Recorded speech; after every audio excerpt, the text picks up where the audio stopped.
નમસ્કાર દર્શક મિત્રો, બોટાદ દસ્તક ન્યૂઝમાં આપનું હાર્દિક સ્વાગત છે અને હું છું LD મકવાણા। આપ જોઈ રહ્યા છો બોટાદ દસ્તક ન્યૂઝ।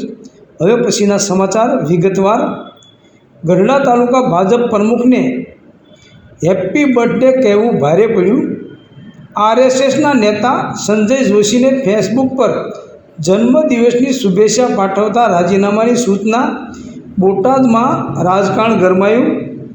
બોટાદ જિલ્લા ભાજપમાં વિવાદનો મામલો સામે આવ્યો છે। ગઢડા તાલુકા ભાજપ પ્રમુખ પ્રકાશભાઈ સાંકળિયાએ RSSના નેતા સંજય જોશીને જન્મદિવસની શુભેચ્છા પાઠવતા વિવાદ સર્જાયો છે। જિલ્લા ભાજપ પ્રમુખ મયુરભાઈ પટેલે પ્રકાશભાઈને ટેલિફોનિક રીતે રાજીનામું આપવાની સૂચના આપી છે। જોકે પ્રકાશભાઈએ રાજીનામું આપવાનો ઇનકાર કર્યો છે। તેમનું કહેવું છે કે તેમણે કોઈ ખોટું કાર્ય કર્યું નથી।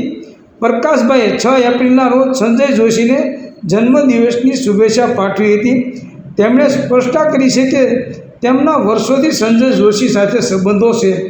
બીજી તરફ જિલ્લા ભાજપ પ્રમુખ મયુરભાઈ પટેલે જણાવ્યું કે પ્રદેશ ભાજપની સૂચના અનુસાર તેમણે રાજીનામાની માગણી કરી છે।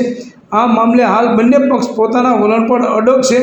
આ વિવાદના કારણે બોટાદ જિલ્લા ભાજપમાં રાજકીય માહોલ ગરમાયો છે। દર્શક મિત્રો, સંજય જોશી એટલે કે જન્મથી જ RSSના છે અને જન્મથી ભાજપને ઊભો રાખવાવાળો અને ભાજપને મદદ કરવાવાળા આ સંજય જોશી અને ભાજપને પડી ન ભાંગવા દેવા માટે સંજય જોશીએ તમામ પ્રકારની મહેનત કરી છે। પરંતુ મને યાદ છે કે મારા ઘરે પણ સંજય જોશી આવી ગયા છે। મારા ઘરે ચા પાણી પીધા છે, નાસ્તો કર્યો છે। સંજય જોશી એટલે બહુ વ્યવસ્થિત માણસ છે।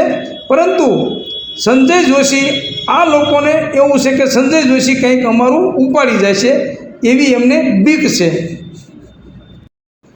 તો દર્શક મિત્રો, વ્યક્તિગત કોઈને સંબંધ હોય અને એમના જન્મદિવસની શુભેચ્છા પાઠવે, હવે એમાં રાજીનામાની નોબત આવે। તમે વિચારો તો ખરા કે આ ભાજપના નેતાઓને આ ભાજપ લોકોને ક્યાં લઈ જશે। બોટાદ દસ્તક ન્યૂઝ, LD મકવાણા, બોટાદ।